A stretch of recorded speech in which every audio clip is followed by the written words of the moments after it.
Hello students, this is your geography classes. देखिए, हमारा chapter चल रहा था सॉइल, और उसमें आज जो हम सॉइल करने वाले हैं वो है पिटिश सॉइल। जो पिटिश सॉइल है, इसकी लोकेशन है नॉर्थ बिहार। नॉर्थ बिहार का मतलब है बिहार के नॉर्थ में, ऊपर की तरफ, और साउथ ऑफ उत्तरांचल, यानी जहाँ उत्तरांचल है उसके नीचे, नीचे वाला साइड। मैंने आपको बताया था कि हर स्टेट का ईस्ट, वेस्ट, नॉर्थ, साउथ होता है। तो वो देखिए कि उत्तरांचल के साउथ में आपको पिटिश सॉइल मिलेगी। Coastal area of West Bengal, Orissa and Tamil Nadu, in coastal areas में भी आपको पिटिश सॉइल देखने को मिलेगी। देखिए, कैरेक्टरिस्टिक्स क्या होते हैं पिटिश सॉइल के। These soils are formed in the areas of heavy rainfall and high humidity. ये सॉइल कहाँ बनती है, कहाँ मिलती हैं? ये जो पिटी सॉइल है, ये ऐसी जगह मिलती हैं जहाँ पर रेनफॉल बहुत ज़्यादा होती है ना। देखिए, कोस्टल एरियाज में रेनफॉल ज़्यादा होती है ना, और उत्तरांचल में देखिए कितनी रेनफॉल होती है। तो वहीं पे ही आपको ये पिटी सॉइल देखने को मिलेंगी। और दूसरी बात ये कि जहाँ पर क्या होती है, हाई ह्यूमिडिटी, यानी ह्यूमिडिटी बहुत ज़्यादा होती है। आप कहोगे ह्यूमिडिटी क्या होती है? आप इस मौसम को देखिए कि आपको पसीने आते हैं और वो सूखते नहीं हैं, है ना। हमारी एयर के अंदर मॉइस्चर ज़्यादा है, ठीक है, इसी को हम ह्यूमिडिटी बोलते हैं। There is a good growth of vegetation, और वहाँ पर जो वेजिटेशन की ग्रोथ है वो बहुत अच्छी होती है। ह्यूमिडिटी भी है, रेनफॉल भी हो रही है, तो यहाँ पर वेजिटेशन बहुत अच्छी होगी। नेक्स्ट देखिए, thus larger quantity of dead organic matter accumulates in these areas। क्योंकि यहाँ पर देखो वेजिटेशन बहुत ज़्यादा हो रही है, उनकी ग्रोथ अच्छी हो रही है, तो आप ये देखिए यहाँ जो लीव्स हैं, है ना, जो कुछ भी है वो सब नीचे गिरेगा, तो वहाँ पे ऑर्गेनिक मैटर जो होगा वो उनकी क्वांटिटी सॉइल के अंदर बहुत ज़्यादा होगी। इन एरियाज़ के अंदर जो सॉइल है उसके अंदर ऑर्गेनिक मैटर की जो क्वांटिटी है वो लार्ज होगी, ज़्यादा होगी।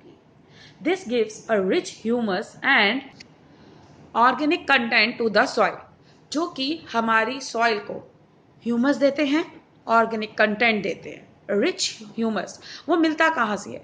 जो इतने सारे प्लांट्स उगेंगे, है ना, तो देखो उनकी लीव्स वगैरह तो नीचे गिरेंगी गिरेंगी, और दूसरा वहाँ पे ह्यूमिडिटी है, तो वहाँ पे आप ये देखिए अर्थवर्म वगैरह जो मिट्टी में जो होते हैं ना, छोटे मोटे जी, तो वो भी वहाँ पे बहुत मिलेंगे, तो उनको वो हेल्प करेंगे कि जो लीव्स वगैरह जो उसमें गिर रही हैं उनको भी क्या कर सके, वो मिट्टी में मिक्स कर सके। Organic matter in these soils में go even up to 40 to 50%। और जो ऑर्गेनिक मैटर है वो इतने ज़्यादा हो जाते हैं कि जितनी आपकी सॉइल है ना, उसका 50% उसके अंदर आपको ऑर्गेनिक मैटर मिलेगा। देखिए कितना ज़्यादा ऑर्गेनिक मैटर है ना। जितनी सॉइल, उसका 50% उसके अंदर organic matter. These soils are normally heavy and black in color। और ऐसी सॉइल कैसी होगी, हैवी होगी वेट में, और कलर कैसा होगा उसका, ब्लैक होगा। अब समझ में आ गया कि जो पिटी सॉइल होती है वो कहाँ मिलती है।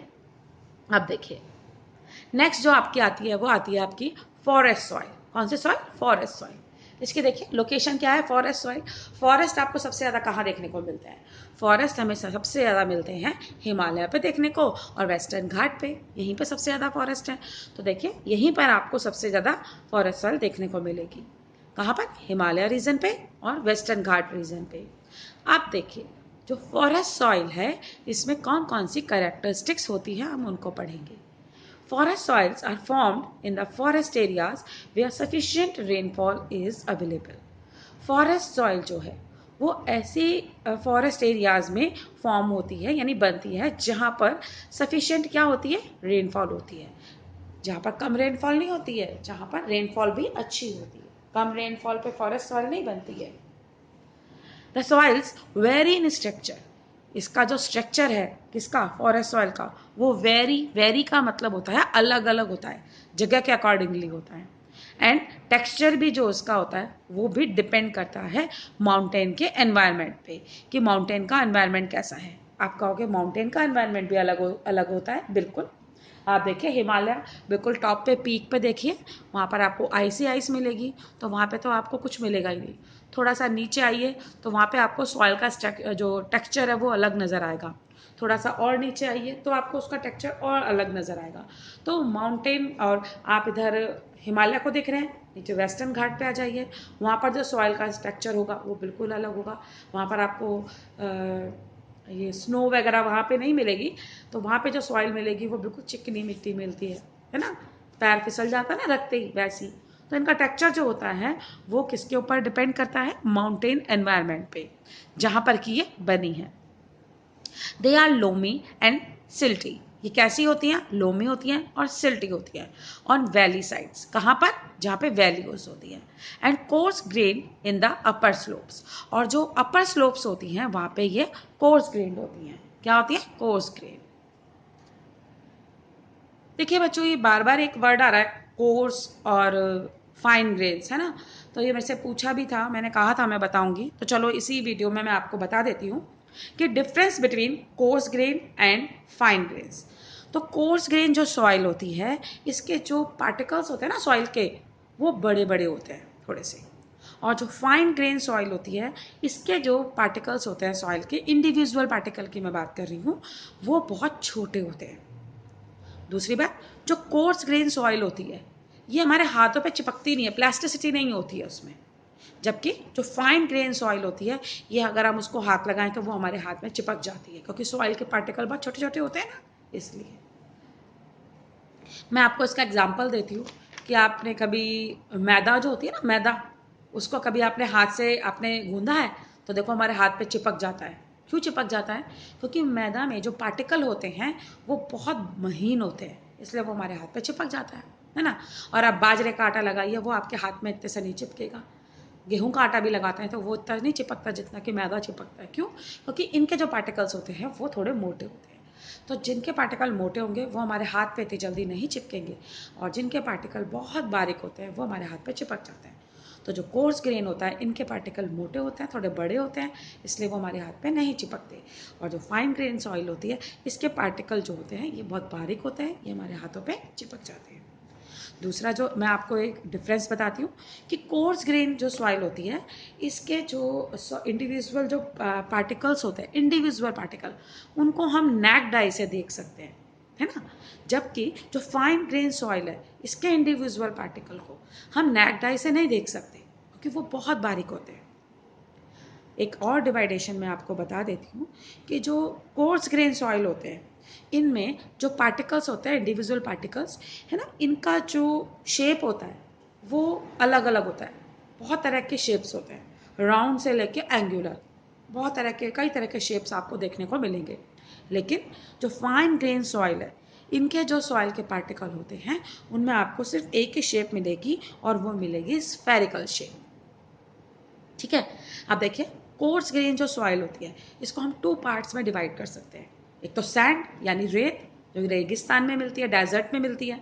और दूसरा ग्रेवल। ग्रेवल यानी कि जब हमारी रोड बनती है तो जो उसमें डालते हैं ना अपन रोड़ियाँ, समझते हो, तो वो ग्रेवल है ना। तो उससे छोटा पार्टिकल जो होता है उसको हम कोर्स ग्रेन सॉइल बोलते हैं।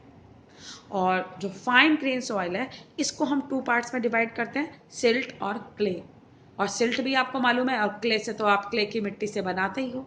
तो कोर्स ग्रेन को हमने 2 पार्ट में डिवाइड किया, सैंड और ग्रेवल, और फाइन ग्रेन्स को हमने डिवाइड किया, सिल्ट और क्ले। मेरे ख्याल से आपको समझ में आ गया होगा। अगर नहीं आया तो आप मुझसे अगेन पूछना, मैं आपको बता दूंगी। नेक्स्ट देखिए, अब देखिए कि अब आपको ये भी समझ में आ गया होगा कि जो लोमी और सिल्टी है, उन वैलीज की साइड्स पर आपको क्या मिलेंगी, फॉरेस्ट सॉइल मिलेगी। और coarse grain in the upper slopes, और अपर स्लोप्स पर क्या मिलेंगी, कोर्स ग्रेन मिलेगी। In the snow bounded areas, यानी कि वो ऐसे एरिया जहाँ पे बर्फ ही बर्फ है, स्नो ही स्नो है, of the Himalayas, they experience denudation and are acidic with low humus content. तो वहाँ पर क्या होता है कि स्नो जो एरियाज हैं, वहाँ पर आपको इतने बड़े बड़े ट्रीज देखने को नहीं मिलते हैं, क्योंकि वहाँ पे जो सॉइल होती है वो इतनी नहीं होती कि वहाँ पे बड़े बड़े ट्रीज उग जाए, तो डेनुडेशन होता है वहाँ पे। और इसी कारण से जो वहाँ की जो सॉइल है वो एसिडिक होती है, क्योंकि उसमें ह्यूमस भी नहीं होता है इतना, और उसमें ह्यूमस जो होता है वो बहुत कम आपको देखने को मिलेगा। नेक्स्ट जो देखिए, the soil found in the lower valley are fertile. और ये सॉइल अगर हमें लोअर वैली में मिलती है तो कैसी होती है, ये फर्टाइल होती है। अगर यही सॉइल हमें लोअर वैली में मिले तो कैसी होती है, फॉरेस्ट सॉइल, फर्टाइल होती है। तो ये आपको समझ में आ गया होगा। इसका नेक्स्ट जो है सॉइल डिग्रेडेशन, वो हम नेक्स्ट वीडियो में करेंगे। Thank you.